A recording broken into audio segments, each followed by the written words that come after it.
नमस्कार मित्रांनो, मी भरत मातले आणि मी आज जात आहे विसापूर. विसापूर किल्ला हे महाराष्ट्र राज्यातील पुणे जिल्ह्यात लोणावळ्याजवळ मलवली गावात असलेला एक प्रसिद्ध डोंगराळ किल्ला गिरिदुर्गामध्ये मोडतो.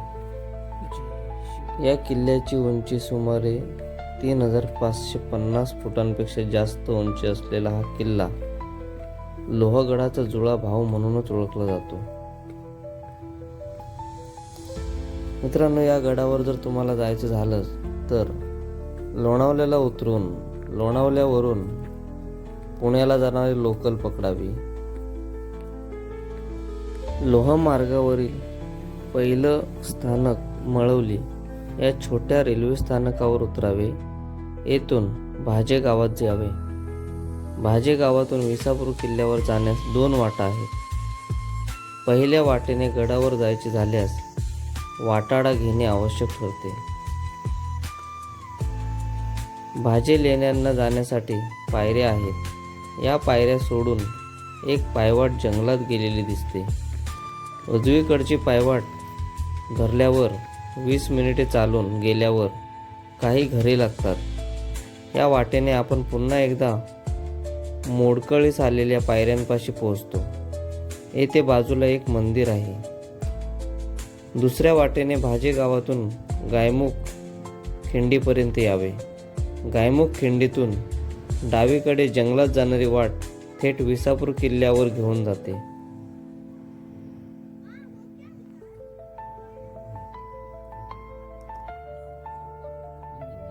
मित्रांनो, मी या डावीकडच्या रस्त्याने आलोय. तिथून वर आल्यावर तुम्हाला एक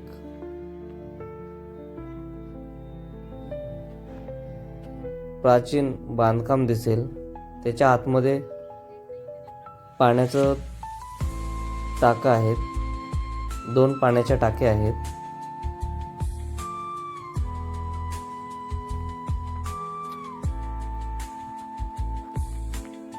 बघा मित्रांनो, कशी रचना केलेली आहे त्या काळात. म्हणजे अक्षरशः समजणारही नाही लोकांना की आतमध्ये महल आहे की पाण्याच्या टाक्या आहेत. बघा, या 2 पाण्याच्या टाक्या आहेत. कदाचित या टाक्यांमधलं पाणी पिण्यासाठी नाही वापरत.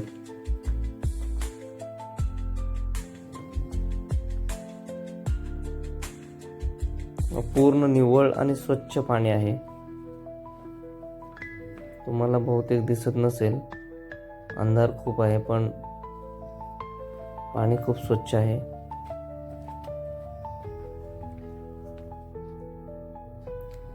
जरा थोडं पुढे गेल्यावरती तुम्हाला एक महादेवाचं मंदिर दिसेल.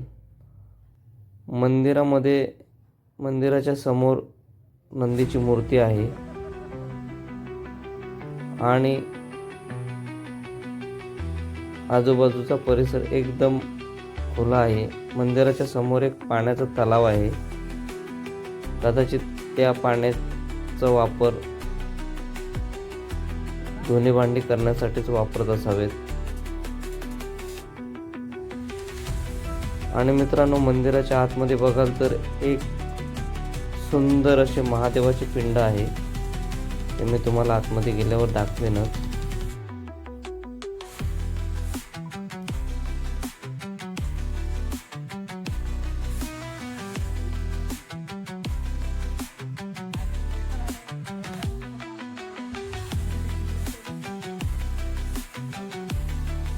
बघा मित्रांनो, आता आपण आतमध्ये चाललो आहोत.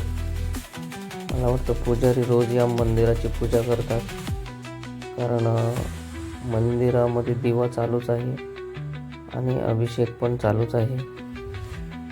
समोर शिवाजी महाराजांचा फोटो आहे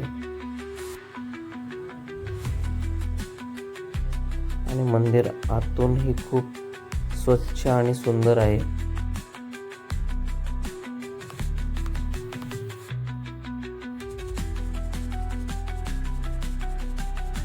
गडावर पाण्याची तळी आहेत. गडावर एक मोठे जातेही आहे.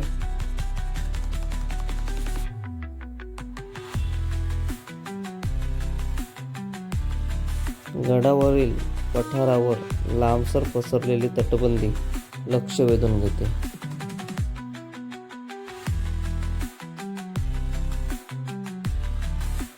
मित्रांनो, या गडाचा इतिहास म्हणजे माझ्या माहितीप्रमाणे 2 धडे आहेत. एक म्हणजे मराठे इसवी सन 1682 सालच्या ऑक्टोबर महिन्यात पुण्याच्या उत्तर बाजूला स्वारीसाठी गेले.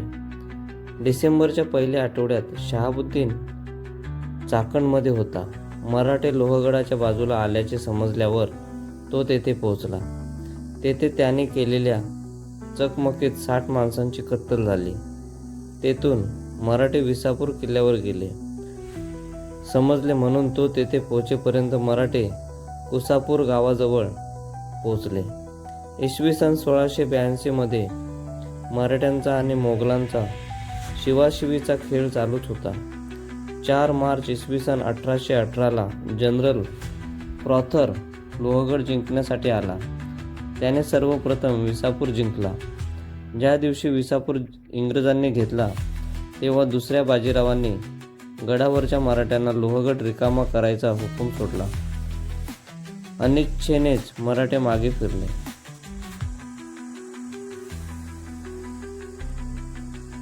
आणि मित्रांनो, दुसरा इतिहास असा की विसापूर किल्ला छत्रपती शाहू महाराजांच्या काळात पहिले पेशवे बालाजी विश्वनाथ यांनी 1713 ते 1818च्या दरम्यान बांधला.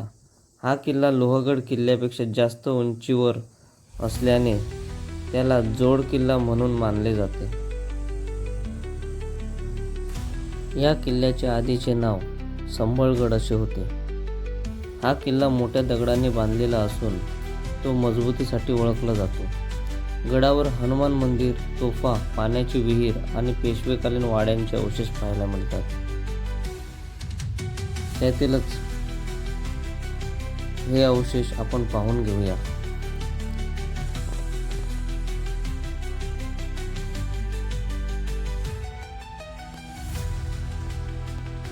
मित्रांनो, गडावरती लक्ष नसल्याकारणाने आज ह्या गडांची ही अवस्था झाली आहे. बघा, असे 2 राजवाडे आहेत. एक या डाव्या साईडला जो दिसतोय तो, आणि माझ्या आता पाठच्या साईडला एक आहे, तो पण मी तुम्हाला दाखवेनच. पण बघा, महाराजांनी जपलेल्या वर्षानुवर्ष वस्तू, 350 वर्षाआधीचा इतिहास पाहिला तर या कोठा राजवाड्यांची काय स्थिती असेल आणि आज त्यांची काय अवस्था आहे. मला वाटतं आपल्या लोकांनी, महाराष्ट्र सरकारने ह्या गोष्टींकडे जास्त भर घातला पाहिजे, जेणेकरून आपल्या महाराष्ट्राची ओळख या किल्ल्यानेच आहे.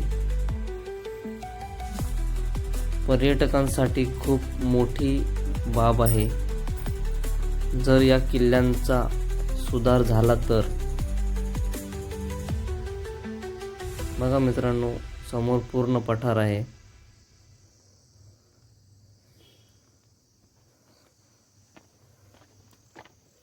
हे दुसरं राजवाडा आहे.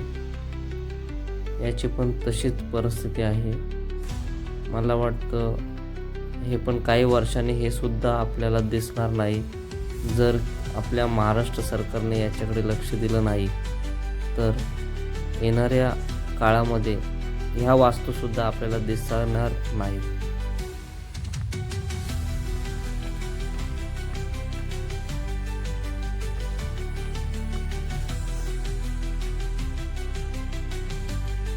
बघा मित्रांनो, दोन्ही, आणि हे त्याच्याच बाजूला आपल्याला हे चुन्याचं घाणं दिसतं. आणि हे लांबसर तटबंदीवरचे बुरुज आहेत. बुरुजाखालचं सुद्धा स्ट्रक्चर बघा केवढा मजबूत आहे मित्रांनो. मी तुम्हाला आतमध्ये जाऊन दाखवतो. पूर्ण बांधकाम एकदम कोणत्याही इंजिनियरची गरज नाही अशा पद्धतीने आहे. मित्रांनो, जर कधी तुम्ही लोहगडावर गेलात तर विसापूरला पण भेट द्या, कारण लोहगड आणि विसापूर ही जोडगोळी इतिहासाचे साक्ष देत सह्याद्रीच्या कुशीत पर्यटकांना भुरळ घालते. जय शिवराय.